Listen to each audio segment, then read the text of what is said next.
Look, no, I'm not going to sit here and trash a game that has put itself out there, actually released a product, while in early access is still in a playable form, unlike some other crowd-funded games that are out there. I'm not going to do it. Look, I like this game so far, and while it's crowd-funded, at least they're going about it the right way. I wonder how many times I can say crowd-funded through this whole video. Crowd-funded. Crowd-funded. Let's go. Hey guys, Angers again. It seems like crowdfunding has become just another way to fund games. But how do we know if we're getting what was promised? Well, you don't. But we're here to help. Let's look at one of the bigger ones. Shroud of the Avatar.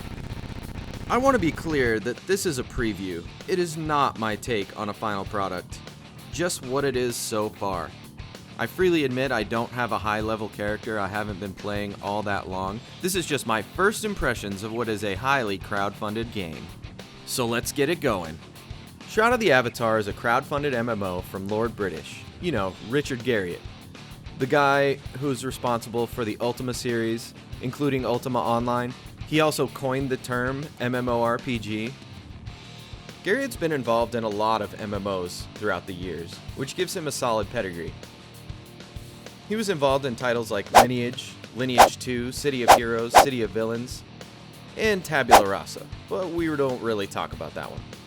Garriott founded Portalarium and kickstarted the Shroud project to maintain creative control and develop his ideal MMO. This game has a lot of potential, featuring some of my favorite game mechanics, like skill-based progression, a deep crafting and gathering system, and item decay. It is the basic building blocks of a long-lived economy, one that's less about a gear treadmill and more about a living, breathing world. All it needs is great gameplay to finish the formula. And that's where Shroud falls short of completion. There's pretty much nothing to do, and this has been an issue in sandboxes from the beginning. Without the level and gear treadmill, you must have something to keep players busy. Sadly, that is currently missing, and I don't want to trash this game. It is in early access, so for me to say the building blocks are here but the gameplay is not finished is to state the obvious. It is a positive statement that the foundation here is solid. The world is ready for Garriott to give us compelling gameplay, and then polish.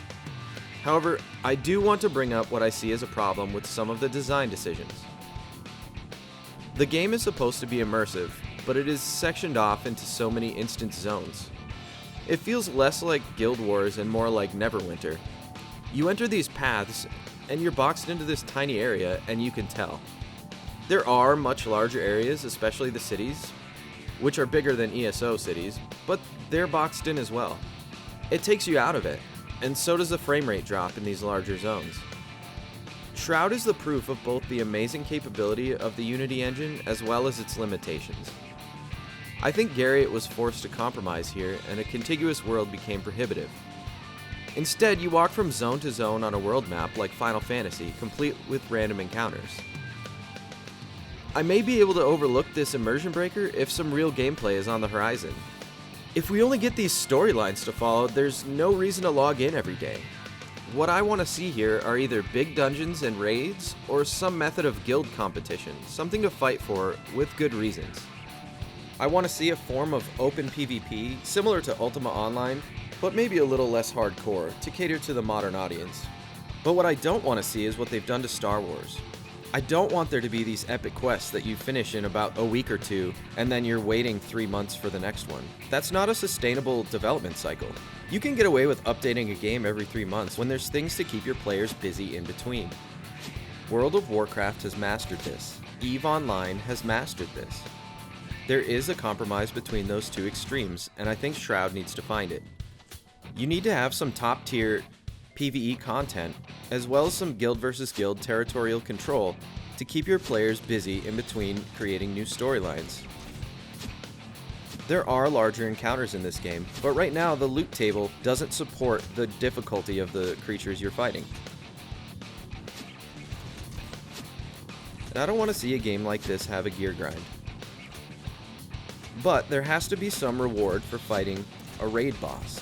Overall, I think Shroud of the Avatar is on its way, and it's definitely one to watch for the future.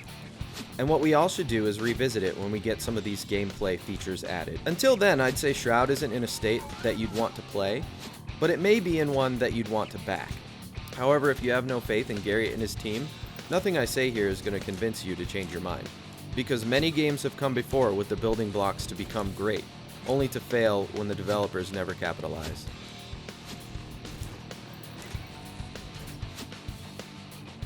Crowdfunded.